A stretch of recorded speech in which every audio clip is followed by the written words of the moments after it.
Hello, today I'm going to talk about crowd particles in a Web3D browser.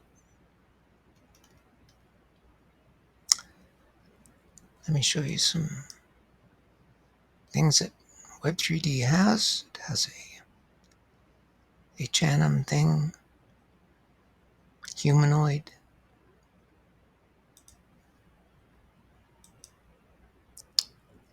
It has particle systems. This one has an emitter, some spherical particles, and a gravity physics model. Can you combine those two things so that you get something like this, where you have humanoids as particles moving around a public square, coming in and out of buildings, avoiding obstacles, stopping at crosswalks.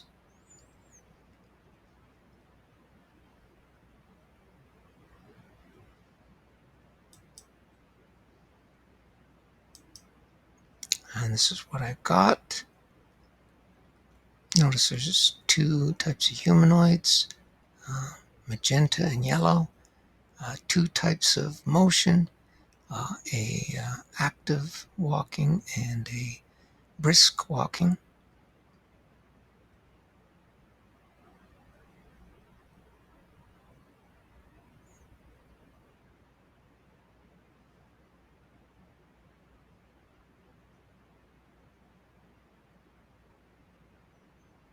And notice them stopping over here at the crosswalk, waiting. There they go.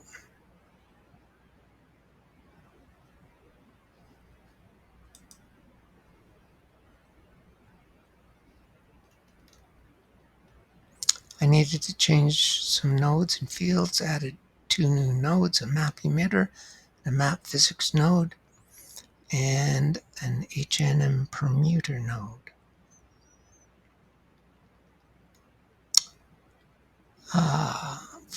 For the geometry type H&M, the code looks to see if you just put a single H&M humanoid. If so, it assumes you want one humanoid for all your particles, one walking motion.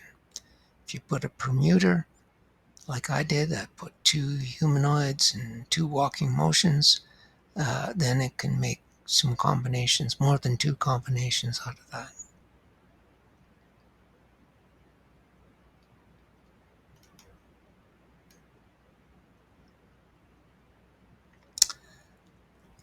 In my scene code, you might see something like an H&M motion play or H&M motion data.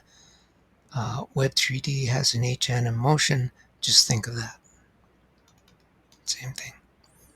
For the map emitter node, I have something like a speed and position, which all emitters have, and also a function map and an emitter color.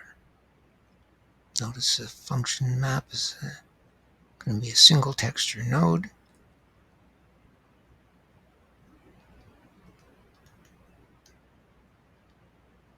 Here's an example function map.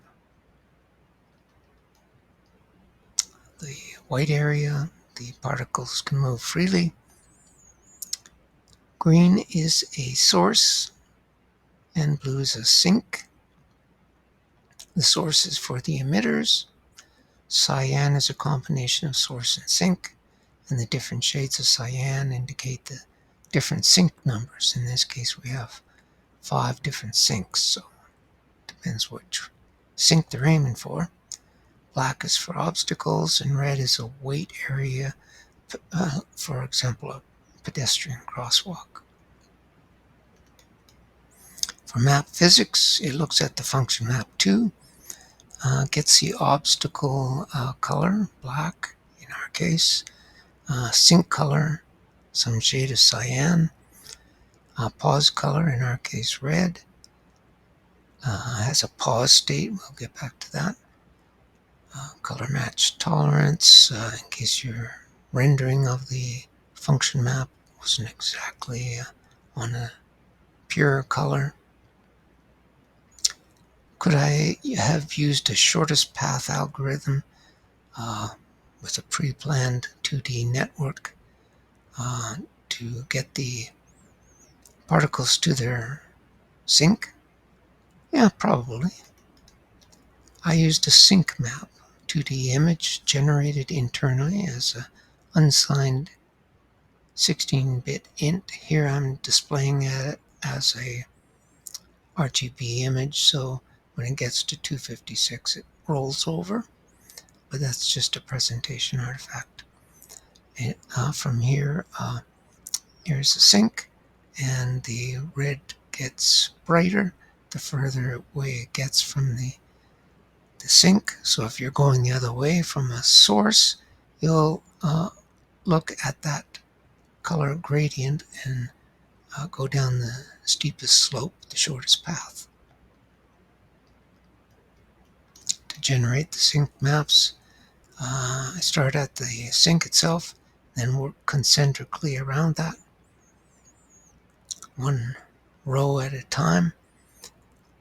If I'm on the yellow square here, I'll check the neighbors to see which neighbor it should go to as the shortest path, and then add on the increment to get to this cell from its neighbor, and that will be the new distance there. Notice that I'm going in steps of 2 for steps of 2 in X and Y, and then diagonally step of 3. If I'd used floats for my sink map, I could have gone in steps of 1 and then square root of 2 diagonally, but staying within, so I just went 2 and 3.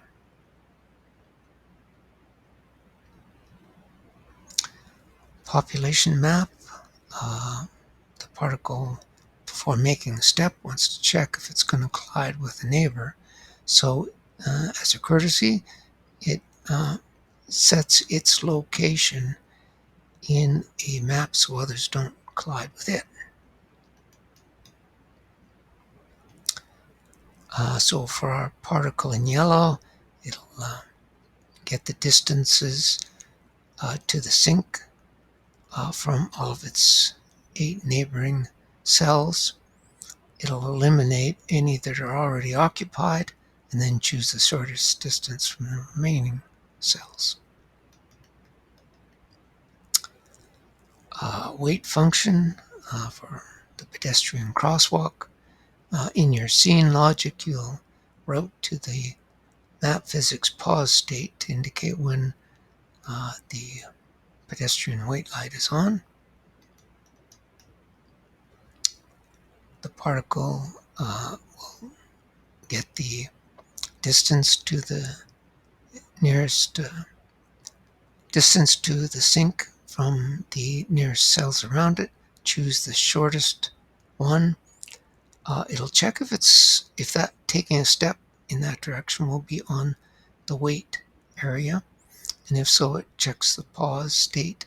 And if it's paused, then it won't take the step. It'll convert to a standing pose, standing motion.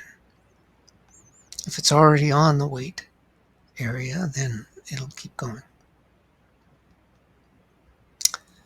Not in the Web 3D specs are structures for holding the particles. I found I needed an additional direction vector because with humanoids, you like them to be facing in the direction of travel. Which sink are they going to? Where are they on the map?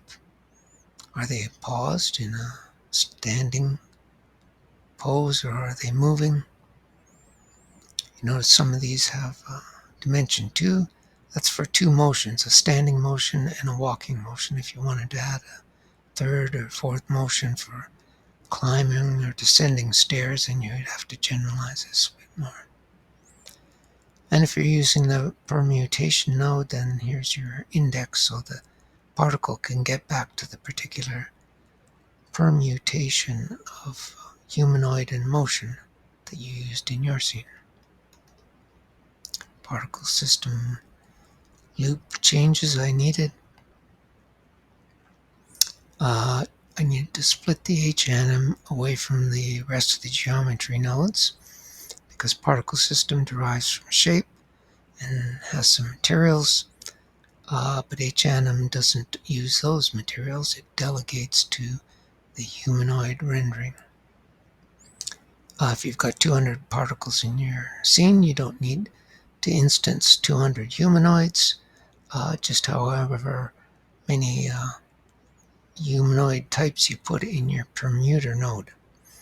And then the particle saves and restores parameters from its internal structure to get back to the particular combination that you had.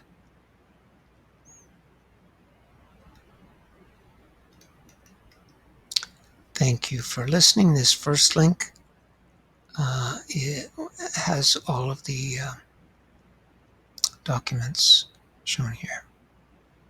Thank you.